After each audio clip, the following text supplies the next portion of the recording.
One should not sell his share in a shared item unless the partner is informed of the sale. If the partner wishes to purchase it, then it is fine. Otherwise, he may sell it to whosoever he pleases. This means that it is mustahab to inform the shareholders, and if it is sold without the shareholder being informed, then this is makruh.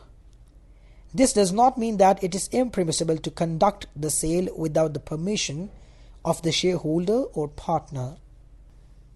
If the market traders purchase goods from such persons whose merchandise is predominantly haram and usury, means interest and sinister dealings are common within them, then doing business with them is based on three conditions.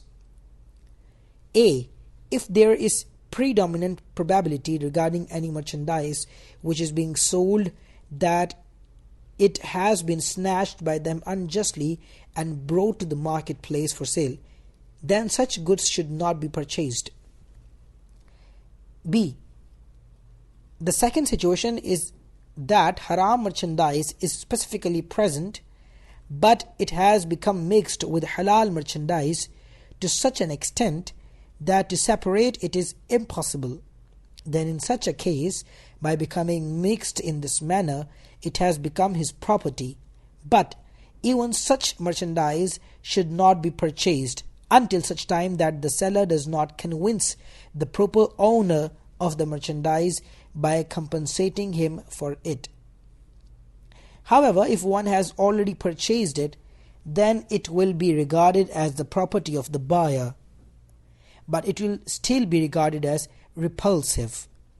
The third situation is where one knows that the actual merchandise which was usurped, means forcefully or wrongfully taken, or some stolen merchandise is now not actually present, means it is no more existent, then in such a case it is permissible to buy from that merchant.